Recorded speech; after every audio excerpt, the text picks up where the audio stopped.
नमस्कार दोस्तों। तो बीपीएससी रिजल्ट को लेकर बहुत बड़ा हंगामा हो गया है दोस्तों।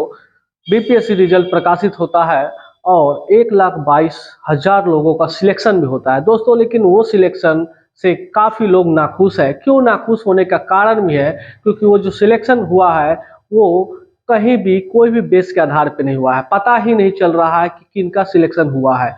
एक तो रोल नंबर दे दिया गया था, उसे पता भी नहीं चल रहा था कि कहाँ के लोगों का कितना सिलेक्शन हुआ, कितना मेरिट गया। इन सभी बातों का कुछ पता नहीं चलता है इससे। लेकिन अभी सामने आ रहा है कि घोटाला भी बहुत बड़ा हुआ है दोस्तों। घोटाला कैसे हुआ है, जो लोग जो है स्टेट पास भी नहीं है उनका भी रिजल्ट दे दिया गया दोस्तों। उसका उसके बाद रिजल्ट देने के बावजूद ये भी सोचिए कि उनको नियोजित पत्र भी दे दिया गया है।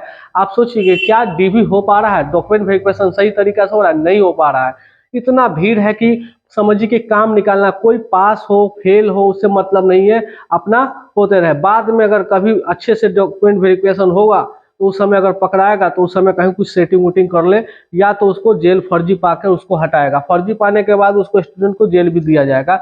हो सकता है मे भी कुछ भी हो सकता है, बाद की बात को छोड़िए। लेकिन प्रेजेंट की बात करें तो यहाँ पे कोई भी डीवी का कोई तौर तरीका नहीं है, कोई भी डॉक्यूमेंट वेरिफिकेशन नहीं हो रहा है कि कौन सीटेट फेल है, कौन स्टेट फेल है। जो जिनका नंबर जो बीपीएससी के मेधा सूची में आ गया हुआ है, उनका रोल नंबर जो आ गया हुआ, उनको बस नियोजित पत्र बांट दिया जा रहा है। लेकिन कोई भी वेरिफिकेशन नहीं हो पा रहा कि वो स्टेट पास है या सीटेट पास। ऐसा मुद्दा दो को सामने आता है। एक यूपी का युवक है जिसका नाम है आपका मुकेश सिंह, ऐसे करके नाम है, नाम उनको ध्यान में नहीं है। लेकिन एक और यूपी का स्टेट पास, यानी कि 2019 और 2011 में बिहार के स्टेट में डोमिसाइल लागू था। बाहर अन्य जो राज्य के व्यक्ति जो थे वो नहीं भर सकते थे। अब बताइए उसके आधार पे यूपी वाले को कैसे पास कर दिया गया स्टेट में, ये भी सोचने वाली बात है। दूसरी बात, आज के डेट में ही मुद्दा आया है मुकेश कुमार के नाम से, जो कि वो स्टेट क्वालिफाई नहीं थे। वो सोचे थे कि हम एग्जाम दे के देखते हैं क्या होता है, हमारा क्या कैपेसिटी, हम निकाल पाते या नहीं निकाल पाते हैं। भगवान की दया से उनका एग्जाम भी निकल गया और मेगा सूची में रोल नंबर भी आ गया। फिर सोचे कि जाते हैं वहाँ पे डॉक्यूमेंट वेरिफिकेशन में तो छाट ही दिया जाएगा। जब वहाँ गए तो वहाँ पे क्या हुआ, उनको नियोजित पत्र भी मिल जाता है दोस्तों। तो नियोजित पत्र मिलने के बाद वो खुश हो जाते हैं, लेकिन एक पल बाद उनको एहसास होता है कि नहीं, ये गड़बड़ी तो आज न कल अगर हम छुपा लेते तो कल हम पकड़ा सकते हैं। लेकिन ये चीज़ जो है गड़बड़ी हुआ है, जो लोगों के साथ, जो बच्चों के साथ जो गड़बड़ी हुआ है, उसको हम दिखाना जरूर है। तो उन्होंने मीडिया के समक्ष आकर फुल्ली प्रमाण पत्र के साथ उन्होंने दिखाया कि देखिए मेरा ये नियोजित पत्र है और हम जो है स्टेट क्वालिफाई नहीं है।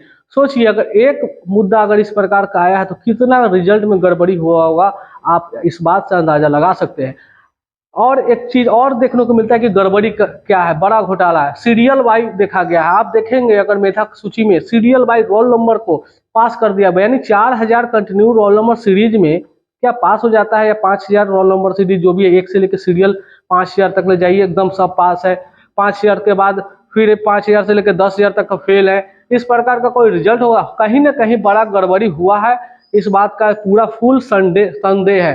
कैसे कि या तो डाटा ऑपरेटर से गलती होगा, या तो बीपीएससी अपना काम निकालने के लिए, टालने के लिए, जैसे एग्जाम तो सही करवाया गया, बढ़िया करवाया गया, लेकिन रिजल्ट देने में शायद उनका दिमाग काम नहीं कर रहा है।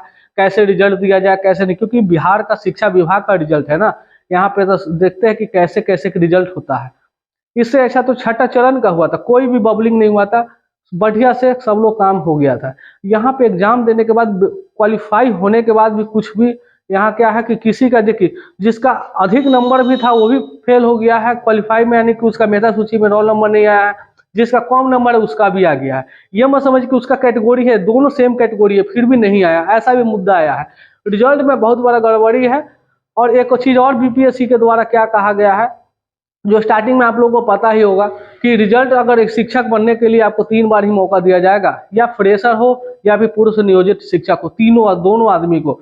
क्या ये जुमांजी मूवी का सीरियल चला हुआ है जो देखकर आप लोग नियम लागू कर दिए हैं कि हाँ कि 3 बार किया तो उसके बाद आपको अलाउ नहीं किया उसमें? ऐसा आपका कोई भी ऐसा दुनिया का एग्जाम नहीं कि इस प्रकार का नियम लागू हो। आप बताइए कि ये नियम सही है गलत है, एकदम आप अपना कमेंट में अपना जो है सुझाव जरूर आप लोग दीजिए कि ये इस बात को हटाना चाहिए कि नहीं हटाना चाहिए। मेरा एक सुझाव है कि देखिए अगर आप अगर ये जो नियम लागू भी कर दिए तो क्या कीजिए कि इस नियम को लागू रहने दीजिए, लेकिन जो क्वालिफाइंग कर रहे हैं मेरिट में उसका नाम नहीं जा रहा है तो उसको कम से कम नहीं कीजिए कि उसका जो है लाइफ जोन, जो 3 टाइम का जो लाइफ जोन दिए उसको लाइफ जोन बरकरार रखा जाए। ठीक है, जो क्वालिफाइंग नहीं करेंगे उसको आप हटा दीजिए, कोई दिक्कत नहीं है। लेकिन आपका जो क्वालिफाइंग एरिया जो आप बनाए हुए हैं, जो निर्धारित किए हुए हैं सभी कैटेगरी वाइज, अगर वो क्वालिफाई कर रहा है तो आप उसका लाइफ जोन यानी कि 3 जोन अगर आप दिए हुए हैं कि शिक्षक भर्ती के लिए आपको 3 मौका दिया जाएगा, उसमें से आप मौका को नहीं निकाल सकते। दोस्तों, इस बात पे भी आपका क्या सुझाव है आप कमेंट जरूर करिएगा। अगर आपको वीडियो अगर हमारा अच्छा लगता है तो आप हमारे चैनल को सब्सक्राइब करें और लाइक करें और शेयर करें। दोस्तों नमस्कार।